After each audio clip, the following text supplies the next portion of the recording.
नमस्कार, स्वागत है आप सभी का हमारे खास चुनावी कार्यक्रम 23 की डगर 24 पर नजर में। मैं हूं आपके साथ हेमंत कुमार। राजस्थान की सियासत में अटकलों का दौर उस वक्त थम गया जब पूर्व डिप्टी सीएम को 3 साल बाद कांग्रेस के संगठन में जगह दी गई। कांग्रेस ने रविवार को 39 सदस्यीय वर्किंग कमेटी यानी कि CWC का ऐलान कर दिया और सचिन पायलट को CWC का मेंबर बनाया गया। यानी कांग्रेस के 23 के विधानसभा चुनाव के साथ साथ 24 के आम चुनाव की तैयारी में पूरी गंभीरता से पार्टी जुट गई है। इधर बीजेपी ने भी कमर कस ली है। राजस्थान में सत्ता वापसी की राह तलाशने में पार्टी परिवर्तन यात्रा की तैयारी कर रही है। चुनावी सियासत से जुड़ी अहम खबरों और उन खबरों के मायने आखिरकार क्या हैं, ये जानने के लिए चलिए देखते हैं 23 की डगर 24 पर नजर।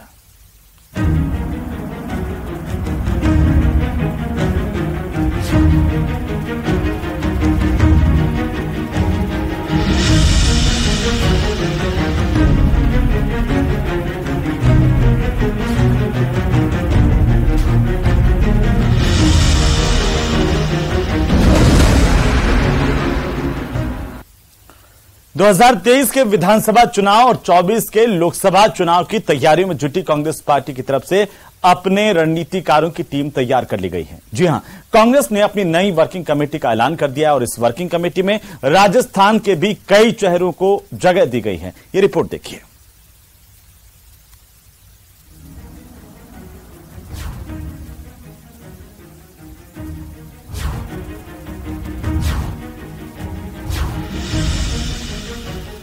तेईस के साथ 24 की तैयारी जोरदार। रणनीतिकारों की टीम हो गई तैयार।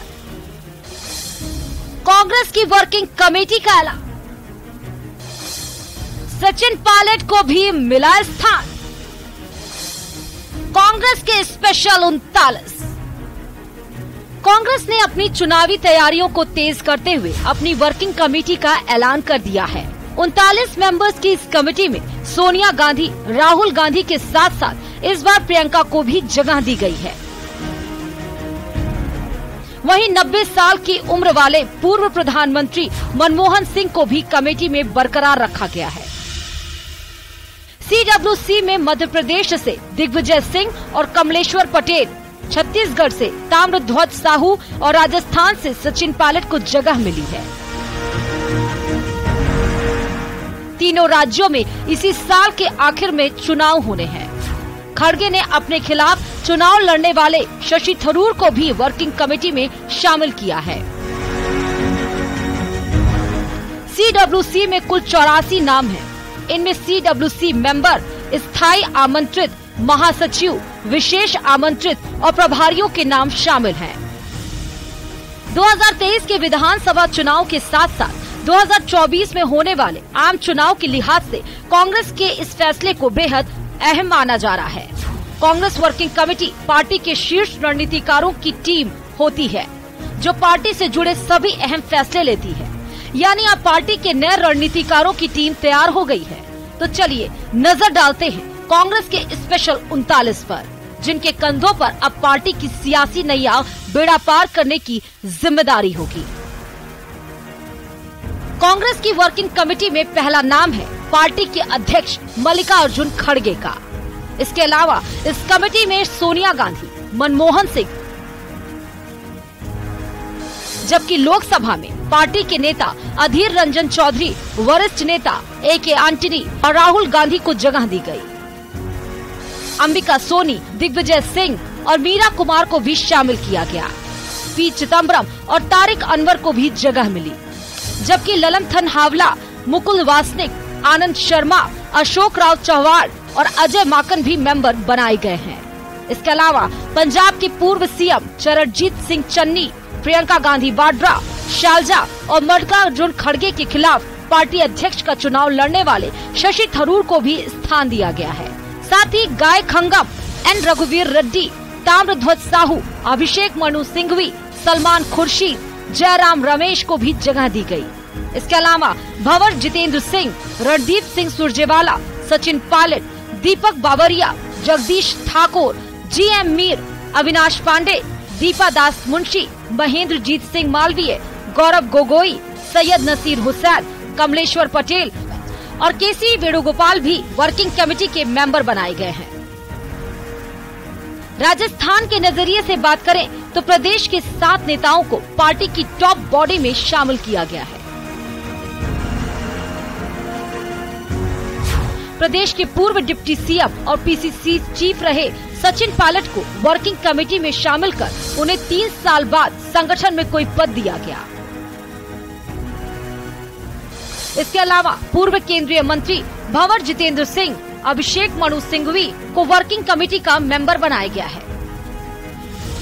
साथ ही पंजाब प्रभारी के रूप में हरीश चौधरी को भी जगह दी गई, जबकि मोहन प्रकाश को स्थायी आमंत्रित और पवन खेड़ा को विशेष आमंत्रित सदस्य के रूप में शामिल किया गया। CWC के मेंबर रहे रघुवीर मीणा को इस बार जगह नहीं मिली है।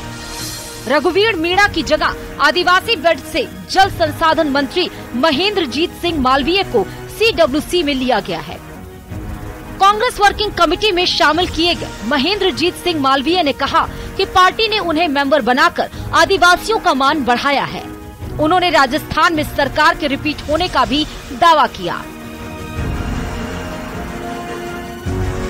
जिम्मेदारी बनती है कि मैं कांग्रेस पार्टी के लिए खूब मेहनत करूं, काम करूं, पार्टी को मजबूत करूं और पार्टी और भी जो जिम्मेदारी देंगे उस जिम्मेदारी को मैं पूरी निष्ठा के साथ में पूरा करूं।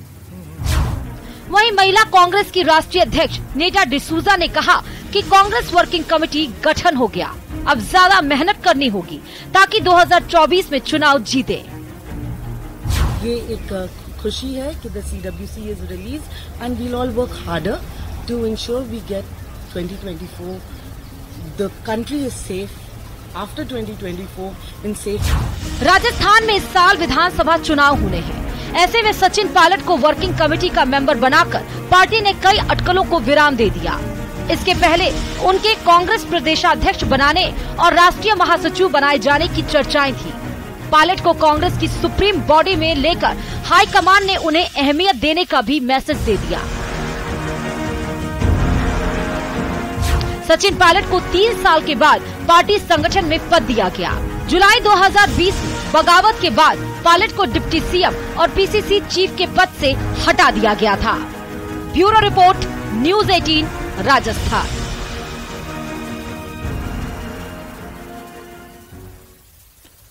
तो राजस्थान में कांग्रेस इस बार राज नहीं बल्कि रिवाज बदलने के संकल्प को साकार करने में जुटी है। मिशन 156 को धरातल पर उतारने की तैयारी है और इसके लिए कांग्रेस पार्टी जिताऊ और टिकाऊ उम्मीदवारों पर दांव लगा रही है। 21 अगस्त से उम्मीदवारों से आवेदन मांगने की प्रक्रिया शुरू होने से पहले ही इस बात के संकेत मिलने लगे थे। ये खास रिपोर्ट देखिए।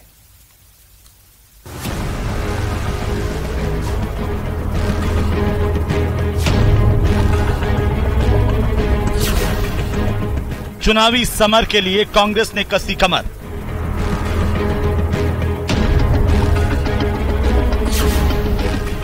उम्मीदवारों के चयन प्रक्रिया पर लगी मुहर।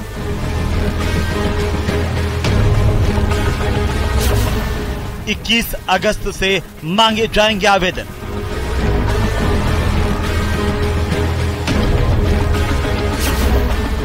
जिताऊ उम्मीदवारों पर होगा कंसंट्रेशन।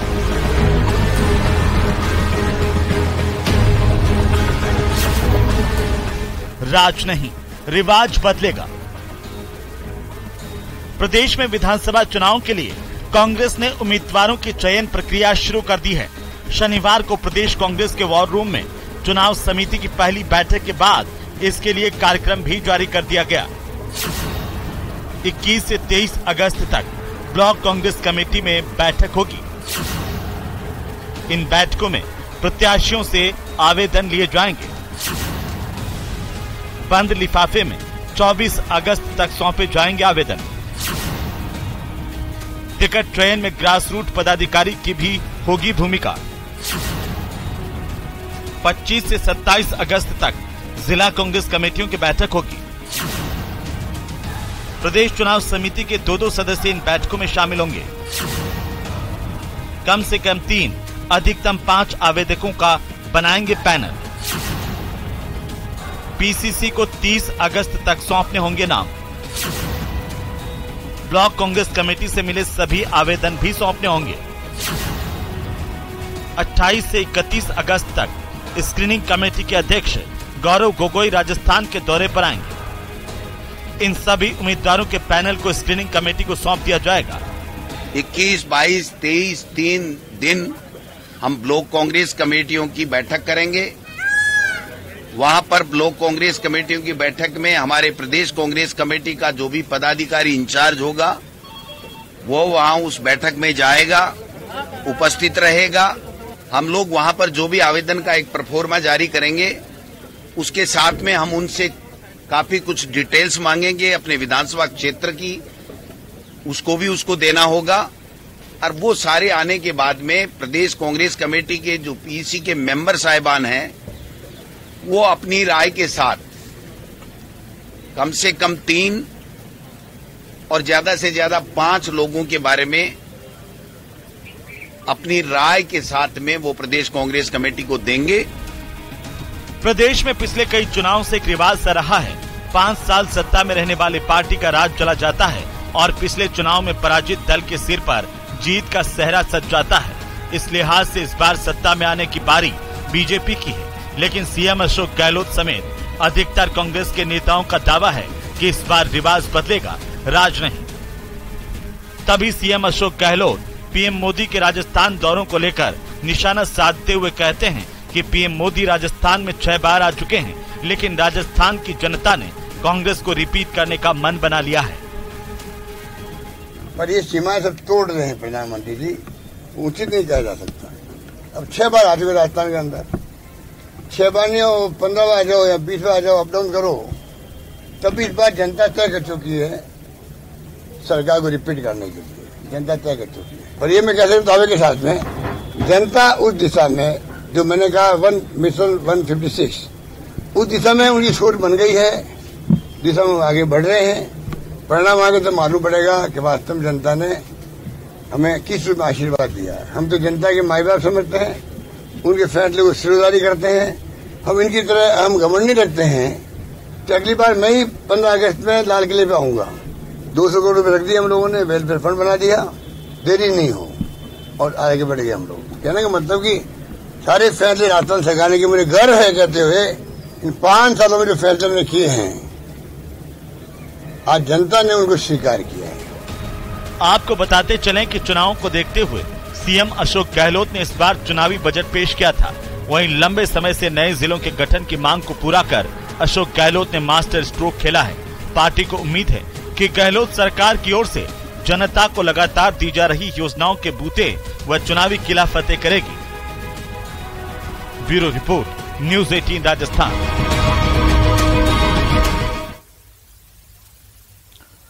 200 सीटों का सियासी गणित समझने से पहले बीजेपी ने चुनावी कमेटियों के जरिए जीत का सियासी समीकरण भी तैयार कर लिया है।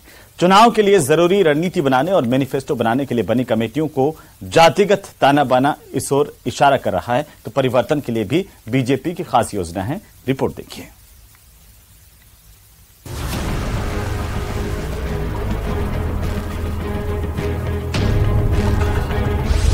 परिवर्तन के लिए बीजेपी की कमेटी तैयार, जाति समीकरणों का ध्यान अब सियासत की पारी।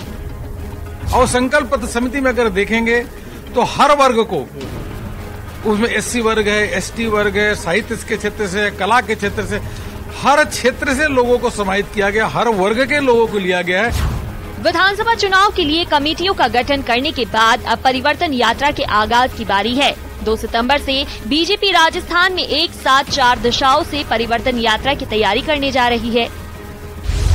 ये यात्राएं उत्तर में गोगामेड़ी मंदिर हनुमानगढ़, दक्षिण में बेणेश्वर धाम डूंगरपुर, पूर्व में त्रिनेत्र गणेश मंदिर सवाई माधोपुर और पश्चिम में रामदेवरा जैसलमेर से निकाली जाएगी।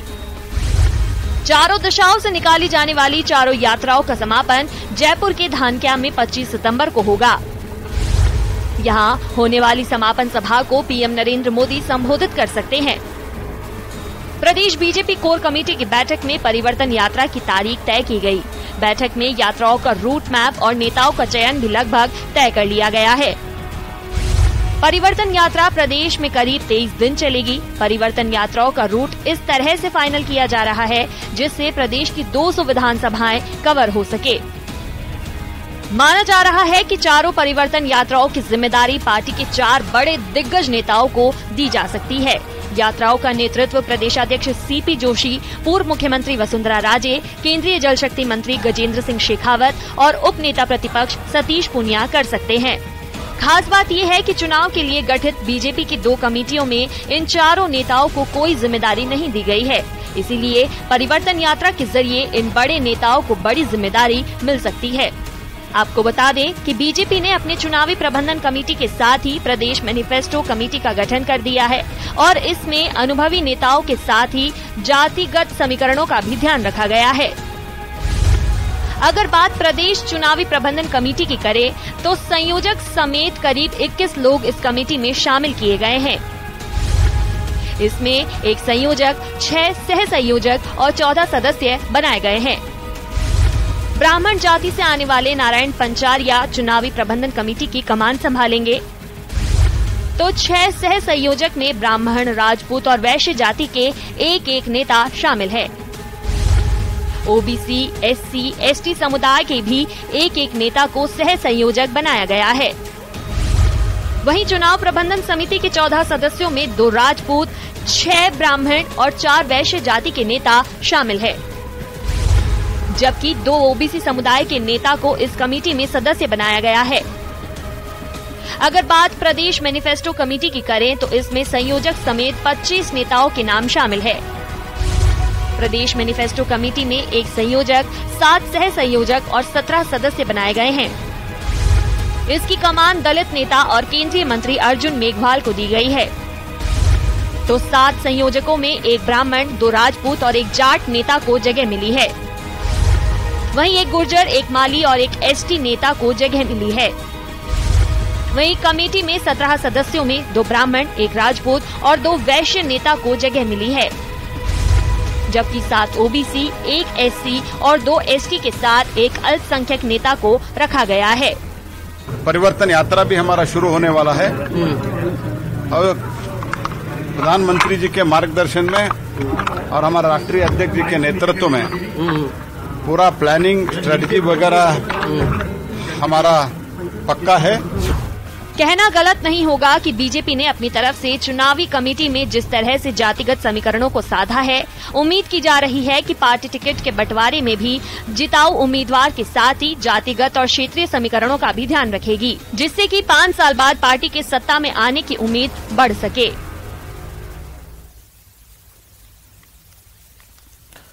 तो महात्मा गांधी ने सादा जीवन, उच्च विचार और सत्य अहिंसा के बल पर हिंदुस्तान से अंग्रेजों को मार भगाया, लेकिन वो जमाना दूसरा था। अब नेताओं की चर्चा होती है तो बात होती है धनबल और बाहुबल की। हालांकि अभी भी कई नेता ऐसे हैं जो कि सादगी की मिसाल हैं। तो चलिए आज हम आपको बताते हैं देश के सबसे धनी और सबसे कम संपत्ति वाले विधायक के बारे में। आप भी देखिए।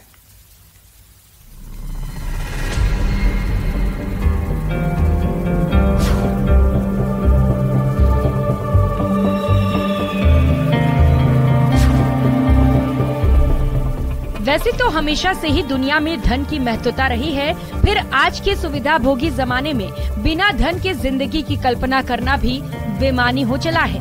आर्थिक युग में रोटी, कपड़ा और मकान की बातें तो छोटी सोच वालों का मसला माना जाने लगा है। अब तो आदमी को ऐसी सुविधाएं चाहिए कि मन में सोचा और चीजें सामने हाजिर हो जाए।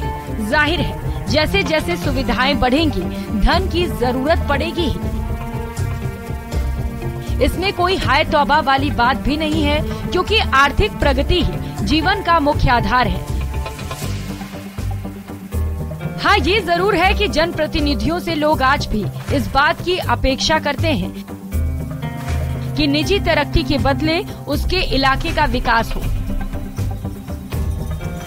सच तो ये है कि सच्चा प्रतिनिधि अपने बारे में कम, जनता की प्रगति के बारे में ज्यादा सोचता है।